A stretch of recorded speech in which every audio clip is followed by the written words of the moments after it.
tak ada orang main rondes? Awak nak join sekali tak? Apa? Tak tahu? Mari saya ceritakan super sedikit tentang rondes.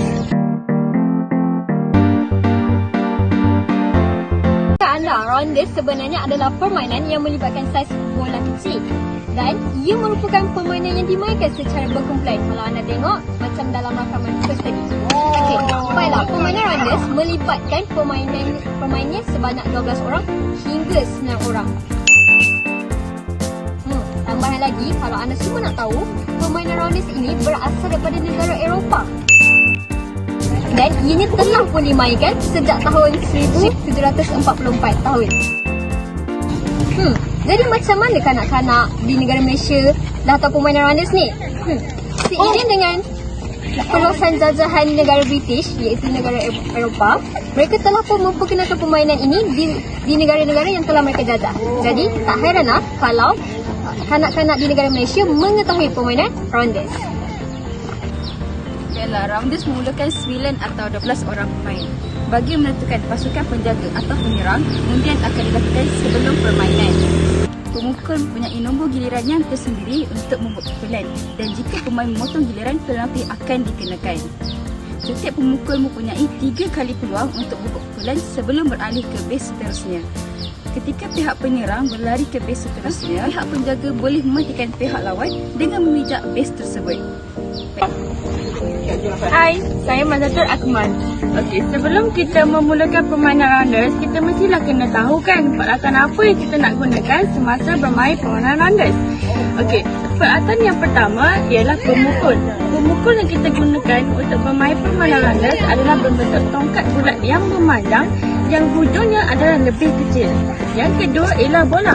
Bola yang kita gunakan ialah bola yang diperbuat daripada bahan kulit. Peralatan yang ketiga ialah tempat hinggap ataupun yang kita panggil beg. Peralatan yang keempat ialah tiang bendera batas. Tiang bendera batas kita akan letakkan di setiap sudut lapangan sebagai tanda di tengah-tengah lapangan. Selain daripada peralatan, kita juga perlu mengetahui apakah persediaan yang perlu kita ada sebelum bermain permainan rondes. Persediaan yang pertama ialah kita perlu mengetahui berapakah bilangan pemain untuk setiap tim yang telah ditentukan, sama ada 9 orang ataupun 12 orang. Yang kedua ialah kita perlu mengetahui 3 teknik asas untuk bermain permainan rondes. Teknik yang pertama ialah memukul bola, yang kedua menangkap bola, dan yang ketiga melempar bola. Persediaan yang ketiga ialah kita perlu mengetahui apakah istilah-istilah yang biasa digunakan semasa bermain permainan rondes. Contohnya, istilah home run. Home run ialah pemukul dapat memukul bola melambung sehingga di luar jangkauan penangkap bola, dan pemukul dapat berlari sehingga kembali ke home base tanpa dimatikan oleh pihak lawan. Seterusnya ialah sistem pertandingan. Apakah itu sistem pertandingan? Menurut Johnny tahun 1997, sistem pertandingan ialah sistem bersiri. Aktiviti bersiri yang dilakukan untuk merekodkan dan mencatat markah tertinggi untuk mendapatkan sesuatu pemenang dalam sebuah aktiviti. Sistem pertandingan ini dilakukan adalah untuk mengasah bakat dan meningkatkan kemahiran dalam diri pelajar. Sistem pertandingan ini bertujuan untuk meningkatkan kebolehan dalam diri pelajar, mencukir bakat yang ada dalam diri pelajar, meningkatkan kemahiran kerjasama dan pelbagai lagi.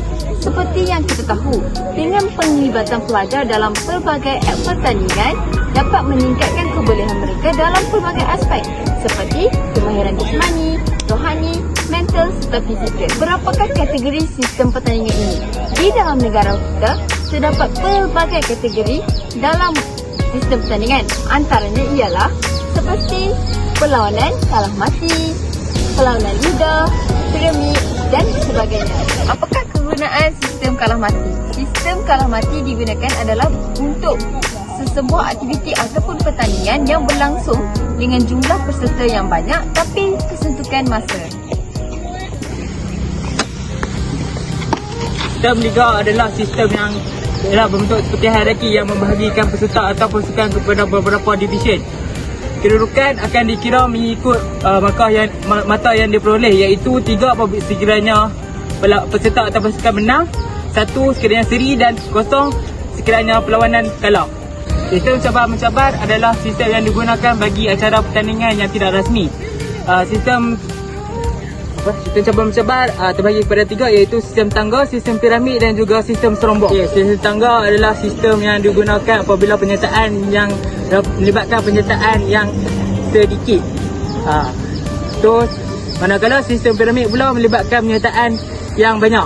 Pukul dengan baik Papu Kuak semua akan lari, okey? Baiklah. Baiklah, 5 objektif yang kita dapat dalam pengurusan sukan rounders. Yang pertama adalah kepimpinan dalam mengurus dan mengoperasikan sukan rounders. Yang kedua ialah mengenal pasti kaedah dan strategi terbaik dalam pengurusan. Dan yang ketiga ialah memperolehi kemahiran dan kemampuan dalam bermain. Dan yang keempat ialah menjana ilmu dan memanfaatkan kepada orang lain. Dan yang kelima ialah melestarikan permainan tradisional ini pada masa kini. Baiklah. Seterusnya, 3 aturan dalam permainan rounders, iaitu sebelum, semasa dan selepas bermain. Sebelum bermain, pemain hendaklah untuk memastikan alatan, kawasan bermain dan diri sendiri dalam keadaan baik. Semasa bermain, pemain hendaklah bermain dengan semangat kesukanan yang tinggi dan tidaklah mencederakan orang lain. Dan selepas bermain, pemain hendaklah melakukan cooling down bagi mengelakkan diri mereka daripada kecederaan. Itu sahaja daripada saya. Sekian, terima kasih.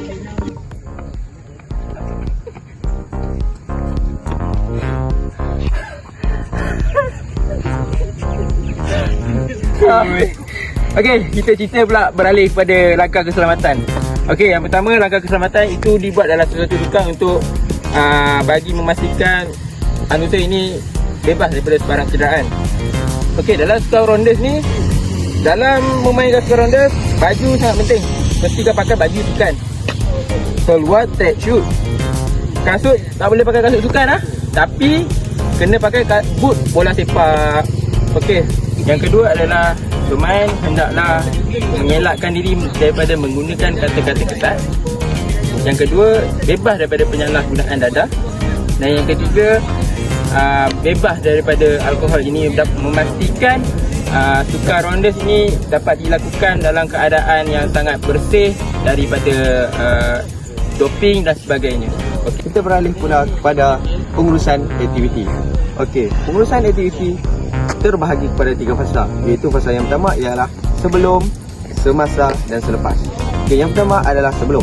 Sebelum kita mestilah menyediakan kertas kerja dan kita perlulah mengadakan mesyuarat pentadbiran. Okey, yang kedua adalah semasa. Okey, semasa aktiviti kita perlulah menyiapkan segala urusan pentadbiran agar aktiviti berjalan dengan lancar dan kita perlulah menjaga kawalan keselamatan agar aktiviti dijauhi oleh sebarang ancaman bahaya. Okay, yang ketiga adalah selepas aktiviti. Kita perlulah mengadakan ataupun kita wajib mengadakan mesyuarat postmortem untuk menambahbaikkan sebarang isu yang berlaku. Okey, itu saja daripada saya. Sekian, terima kasih. Rio Remix. Boom, shakalaka, boom, come through.